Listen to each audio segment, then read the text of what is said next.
Welcome to the conversation. My name is Kris Kaim. With me today is Nathan Novak, advisory board member for Geostrategic Forecasting Corporation, and also Asian expert in all affairs pertaining to China, Japan, Taiwan, particularly in national security and foreign policy issues. Nathan, how you doing today? Or Nate? Nate, yeah, Nate is fine. Yeah, thank you, Kris. I'm doing fine. How are you? I'm doing great. Great. Nate, can you talk a little bit about yourself? I understand that you're currently in Taiwan, correct? Yes, I am. I'm in southern Taiwan, the city of Kaohsiung, actually. If you look at the map of Taiwan, in the southwestern kind of corner right there. Been here for close to 9 years now. Currently working on finishing my master's degree at the National Sun Yat-sen University in Kaohsiung, in the Institute of China and Asia Pacific Studies there. Um, Before coming to Taiwan, I did my bachelor's degree at Jamestown College in Jamestown, North Dakota, focusing on political science and English as well. So that's a little bit of my professional and academic background. And what drew you to Asian politics? Well, a host of things. Most importantly, I would say probably would be simply well, it's become kind of a cliche that Asia is kind of the rising region, or this century is supposed to be the Asian century, and I think that was the first thing that kind of caught my attention, and also. Especially with regard to Taiwan, as you're probably familiar with, or as our listeners are probably familiar with, Taiwan's situation is interesting because it is so precarious in the region, and that was one of the things that Taiwan's special national security situation drew me to Taiwan in particular. And of course, from there I became interested in China, Chinese politics, Chinese foreign policy, and also the role of Japan in the region, and also the role of the United States in the region as well. So that's a little bit of what attracted me to Asia. Now, I remember in the early 2000s, and it was really in the late 1990s that China was on the stage. It was set and is set, I guess one could argue, to become a world superpower, if not already, if not the superpower, in a few short decades. And Hmm. all eyes are turned towards China. We've seen over the last several decades many reforms within the Chinese government. Granted that it still has a communist party, it is still by definition an authoritarian regime. They have opened themselves up, particularly economically, thanks to the efforts of Xi Jinping, uh, and and uh, and opened itself up to the capitalist system, which Hmm. boosted the Chinese economy, and Hmm. so it no doubt has aided the Chinese into becoming a uh, a world superpower, if not just simply a regional superpower. But and at the very least, all eyes are turned towards the Chinese. Now Hmm. that said, do you believe that China is a legitimate superpower, or is it just merely as what some people will call a paper tiger? Well, obviously China is on the trajectory to be the regional superpower. Some would argue that it's already arrived. I question that, especially with Japan sitting so closely there, just off to the east, off the eastern shore. Uh, as far as the trajectory of China, this has been a question for a very, very long time that remains, of course, unanswered. Lots of scholars have dealt with it. I mean, Gordon Chang wrote a book in 1999, the coming collapse of China, in which he predicted that China's system was going to collapse, its political system was going to collapse. And then there are the more optimistic scholars that say this can continue for a very long time. I mean, as long as China can provide its populace with economic benefits, economic growth, and as well mixed in as well with some rather strident nationalism. And this is a system, this is a country that has the market, has the internal market, the domestic market. It has the financial know-how, and as well as the growing military capacity to be the regional power. And potentially the superpower extraordinaire in the future, if you will. Um, my personal thoughts on that, obviously, is that nothing is inevitable, but there are many indicators pointing to, even though there is going to be many indicators showing that there will be an economic slowdown in China, and it already has occurred to some degree. What do you think is Certainly the hasn't stopped. what do you think Sorry. is the leading cause for that downturn? Well, I think China is still, in some ways, I mean, most of the uh, sorry here, most of the what's the word I'm looking for? Many analysts and scholars have studied, China's strong reaction to the 2008-2009 financial crisis, and they've argued that China is kind of the engine driving not only regional growth but also global growth since 2008-2009. But really, I think part of the problem is a lot of local debt that has been accumulated during that period when the Chinese government also had its own version of QE1, QE2, a lot of stimulus packages, and a lot of these things were kind of the debt was forced on local governments, and also anyway, if you look at local government debt in China, I think that's one of the main indicators of the some of the looming economic problems, if you will, that a lot of analysts have pointed out. I think also, to some degree, China is very much interlocked or interdependent with the rest of the world, and what happens in the United States, its largest single nation trading market. I mean, the EU is obviously larger, but the United States is the largest national market for China. And what happens in the United States also affects China. There's a lot of pressure on China to reform and to create a greater domestic drive, a greater domestic consumption, to import more, especially from the developed economies. And I think what you're seeing here is a lot of, if you will, growing pains occurring with the Chinese attempting these reforms, but not really being able to break out of this developmental market, whether they really desire to, whether the leaders really desire to, or whether it is kind of a paying lip service to the developed nations that are saying, China, we really would like for you to kind of pick up some of the slack when it comes to consuming the goods that we and also other nations produce. This is something that's a problem with the developmental market as well. Sorry, the developmental model as well. If you look at the Japanese, what I believe it was Stephen Vogel called Japanese catharsis, being unable to break out of the developmental model, and this kind of continuous lag in Japan as well after the bubble burst. I mean, is this showing signs of in China as well of a hard landing, of a bubble bursting? I think that's still an open question, but I think we're starting to see a few problems develop there, Well, and I know that's, I that think, some of the causes. I know that as a nation grows, they need to expand, and we have we have a nation that is over 1 billion people, was I think 1.5 billion at this point, and growing, and so I think it's what is it 90% of the population lives along the east coast of China, because that's that's that is where, if you go further inland in China, it's mountainous, desert, that sort of thing, and Hmm. so as a Well, nation it's not. It's grows. not. It's not 90% of the population. I believe it's something like 90% of the wealth is in China. But China is still a relatively a very rural country. Mhm. Most of the wealth is on the east coast, of course, but a lot of the population still lives in the countryside, as far away as Hunan and Hubei and those areas. Well, it depends on what you consider the east coast of China. Again, most of the populace does live in the eastern half, but most of the wealth is right there along the east coast. Yes.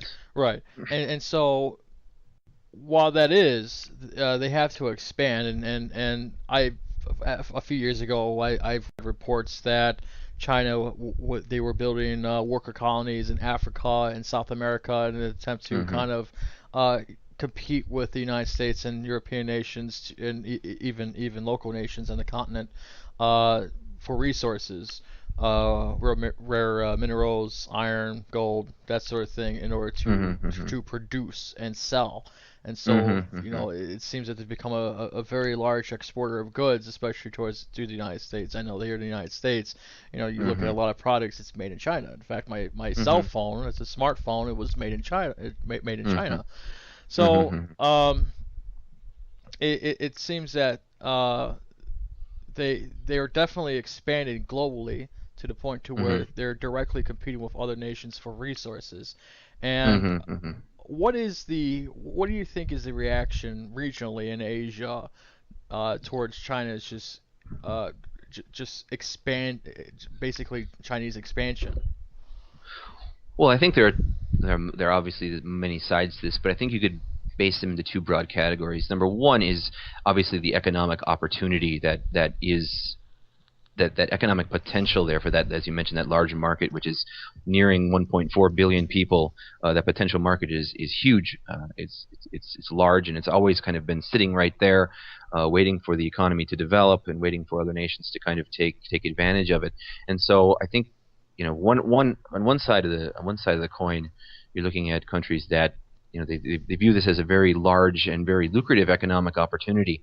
In the same respect, that's also driving up prices worldwide for basic goods, resources, and also, as we've seen, especially since 2010, the expanding within the region as well, and becoming a bit more assertive with regard to territorial claims, which are also based on to some extent, nationalism, of course, history, of course, but also with the resources that are under the sea, the under the waters there.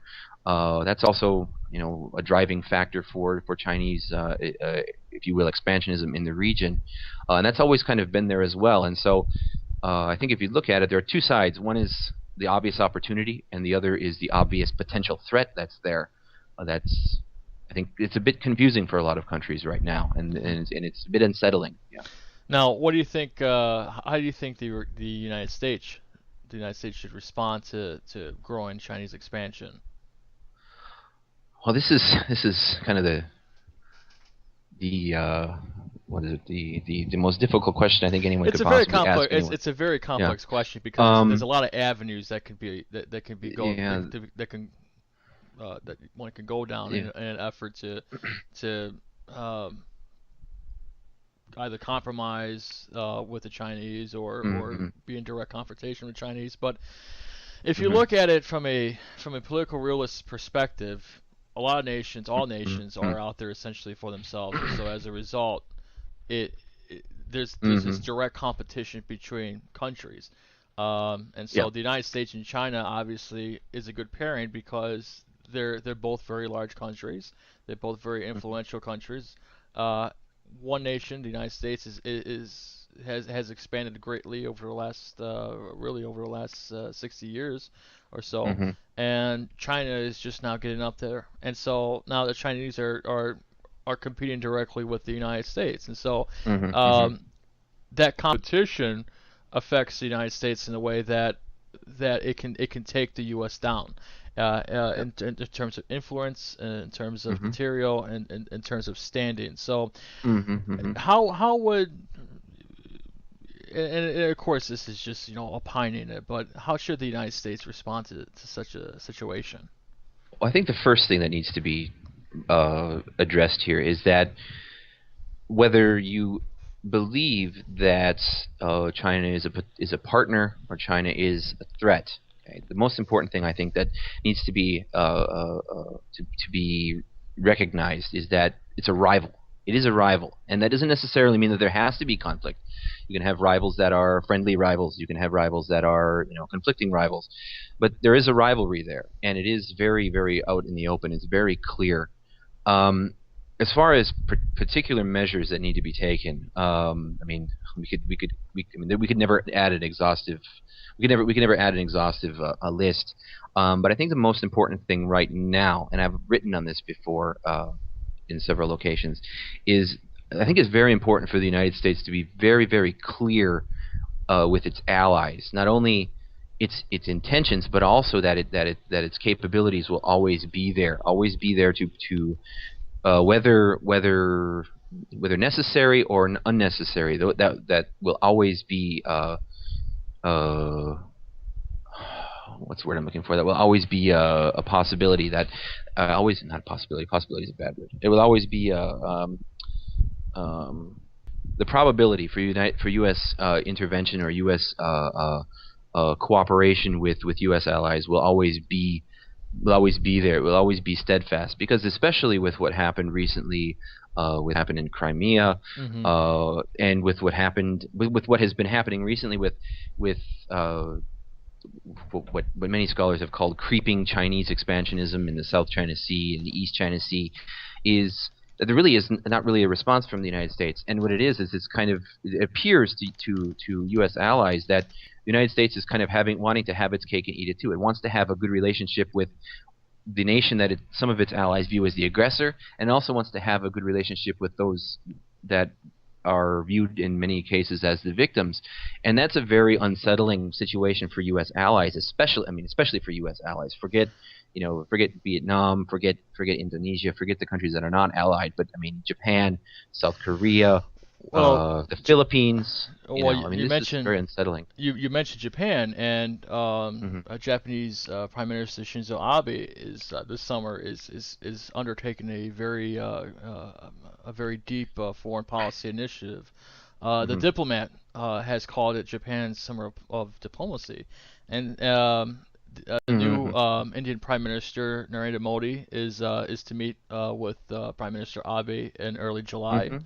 Hmm. Um, Prime Minister Abe is also set to meet with several other diplomats from other countries over the Hmm. course of the summer months, Hmm. and so this is kind of seen as a revival, if you will, of Japanese nationalism, especially since we've entered a period where the Japanese are looking to modernize and their military, but not just modernize military, but also to kind of take the cuffs off, if you will, Yeah. and become an efficient fighting force, especially Hmm. against the Chinese, who they've been in conflict for many years, and Hmm. so that nation in particular is I think is doing this in an attempt to kind of stem uh, Chinese growth. And What?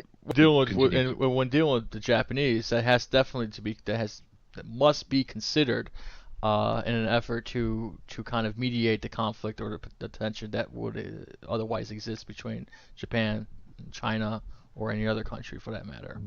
Well, I think there are actually several drivers of what's occurring in the Abe administration currently. I think it's not only China. I mean, obviously China is probably the main driving force there, but I think another issue that most Japan watchers tend to either kind of bypass, tend to overlook, simply because we've been dealing with the U.S.-Japan alliance for so long. It's been viewed as such a strong and constant, cornerstone of U.S. policy in Asia.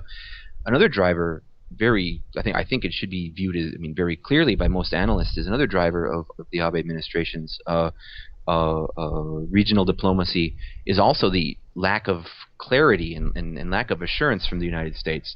And like I said, I mean, one of the first articles that came out after Crimea was how Japan would respond and how Taiwan would respond. And I think, you know, that's a very big driver. I mean, why approach Australia? Why try to work with a bilateral dialogue with South Korea? Why try to build stronger relations with India and the Philippines? It doesn't have to do only with China. I mean, obviously China's the main driving variable, the main driving factor there, but also this kind of question mark that kind of surrounds U.S. policy in Asia right now.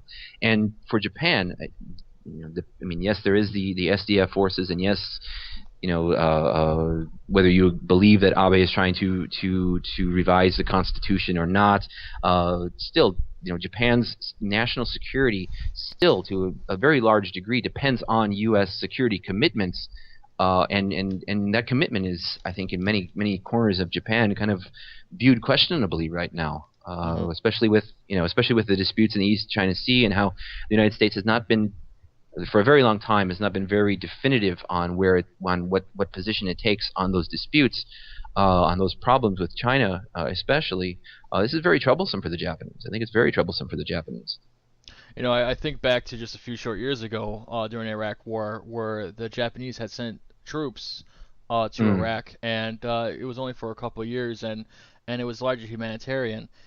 hmm I thought that was significant because, to my knowledge, and I could be wrong on this, it was the first time since World War II that Japanese troops were in foreign countries, and Yeah, so not under not under UN auspices, yes, but yes, it was the first time that it was under Japanese auspices, yes. and I thought that was a very significant event because it showed that Japan seems to be yearning for that kind of independence where they can operate without the constraint that was imposed by the UN and the United States after World War II, and that seemed to have been kind of the plan seeded for the nationalist revival, assuming it will take root.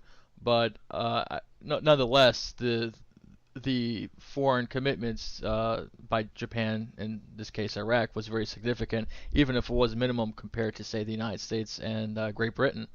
Hmm Um, but Well, with regard to go that ahead. too, I mean, I think the big issue there also for Japan was, I think there were two main issues, two main driving factors. Number one, I mean, if you remember the shellacking, the beating that Japan took during and after the first Persian Gulf War, dollar diplomacy and not willing to put boots on the ground, and its rather substantial financial commitment was not even really recognized by anyone in the international community.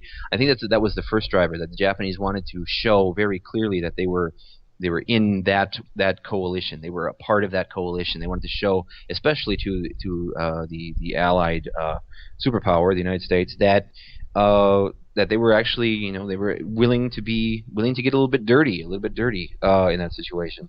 And I think the second one too, I think that kind of drove the Japanese response. There was also the response of China. If you remember, uh, after 9/11, the Chinese were very open and very willing to throw their support behind the United States in the war on terror.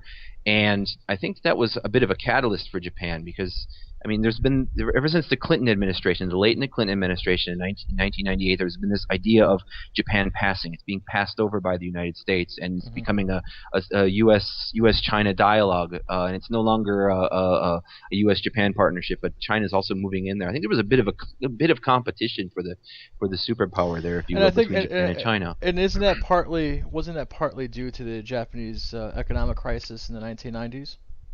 Well, that was the beginning of it. Yeah, I mean that was the beginning of the beginning of the Japan passing was not necessarily during that period, but the main uh, crisis, I think, was actually, if you remember, I believe it was 1998 when Clinton visited Asia. He visited China and he did not visit Japan, and that was Hmm. a big eye opener for the Japanese. And I think that one of the conclusions that was drawn from that was never again. I mean, if we were going to be involved, if we were going to have a superpower protector, if we're going to have a strong alliance with the United States, then we're going to have to be more involved internationally. We're going to have to be more involved with U.S. Commitments and U.S. actions abroad, or we might wake up one morning and find ourselves alone in the world and isolated completely, not only from the United States but possibly from the Asian landmass. I think that was a big eye opener for Japan. Fascinating, very fascinating. Let's transition a bit, and I have to ask this question because you're living there. I'm Mm. very curious to know about the situation in Taiwan, especially with regards to China. And how long have you been living in Taiwan again? Uh, Almost 9 years. Almost Nine 9 years. years. Hmm So no doubt within that decade pretty much that you've been there, hmm you've hmm you've seen things, you've heard things, you got to hmm know the situation pretty well. And I'm very hmm curious to know what the situation is in Taiwan, especially with regards to the Chinese wanting to basically reclaim the island. hmm Well, that's a very broad question, but I think I can only speak on maybe recent events. I think what you're seeing is in Taiwan. Again, I think this is kind of the problem for the conundrum for all nations in Asia right now, if not all nations globally, is how to deal with China. from one respect, I mean, China is Taiwan's largest trading partner. Most of Taiwan's foreign direct investment is in China, and I mean, obviously they're economically intertwined. But in another from another aspect, it's kind of like sleeping with the enemy. I mean, the Taiwanese army exists. If you go to the Ministry of National Defense in Taiwan's website, the military establishment in Taiwan exists to, deter and, if necessary, to defeat or to fight off a Chinese attack. Which is a very interesting, very interesting when you think about it. That was one of the things that actually drew me to Taiwan, was that kind of paradox there. Especially, I think, under the recent, maybe the past 6 years under the Ma Ying-jeou administration, that conundrum has become even, I think, more. It's become exacerbated. Ma Ying-jeou was a very pro-China president. He was born in Hong Kong. He has taken a large number of steps to thicken and deepen interdependence between Taiwan and China. But you're also seeing, the other side of society that is, very apprehensive about this. In fact, there's a large sector of society that is growing actually quite against the pro-China movement in Taipei with this administration. And again, this is just another reflection of that paradox. You say it's growing. I thought it has always existed to some extent, or to a great extent. Well, by that I mean since 1949, when the KMT was defeated by the CCP and Chiang Kai-shek and the nationalists retreated to Taiwan, there was basically no interaction between Taiwan and China. I mean, it was kind of like, if you will, a Berlin Wall, if you will, or a Taiwan Strait Wall right there. And again, during the 1980s, the economic interlinkages began to grow. But my point here is not only the economic linkages and the interdependence occurring, but also social linkages.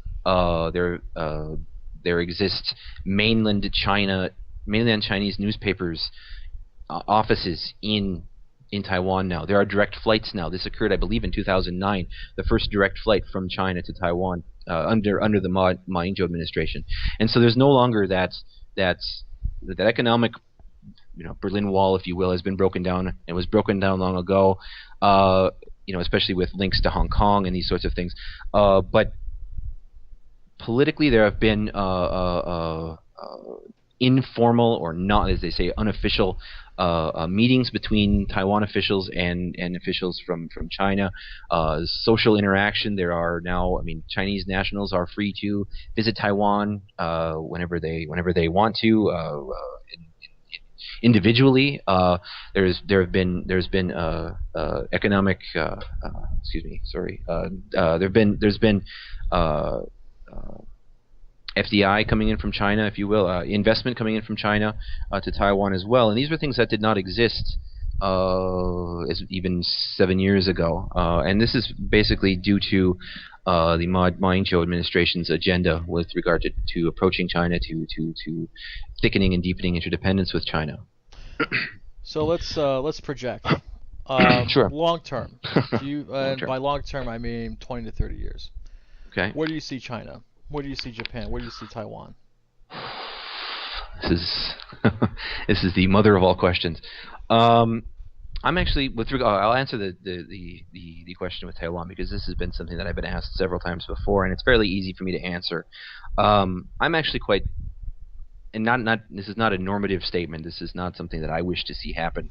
But I'm actually quite pessimistic with regards to Taiwan, and not because of anything to do with Taiwanese society or Taiwanese politics necessarily, but I am pessimistic with regards to Taiwan's status, and that's because the ambiguity, and of course strategic ambiguity with regard to U.S. policy towards Taiwan, has been in place for a very long time. It's been as a dual deterrent, but U.S. policy towards Taiwan is very lacking right now, and I think the first thing to go, if the U.S. decides to pull pull an appeasement on Asia, the first place to go, I think, is Taiwan. And that's again, I think I think John Mearsheimer hit on that a few months ago. And again, this is not a normative statement. I do not want to see this happen, but that's I think kind of the curtain that's kind of hanging just above everyone's head right now is what is U.S. policy in Asia and what is U.S. policy in Taiwan. And this is a big problem, I think, for a lot of locals here. The U.S. is seen as a protector, but it's seen as a fickle protector. It's seen as a protector that at any moment could just throw its hands up in the air and say goodbye, which is very disconcerting. And what do you want to see to happen?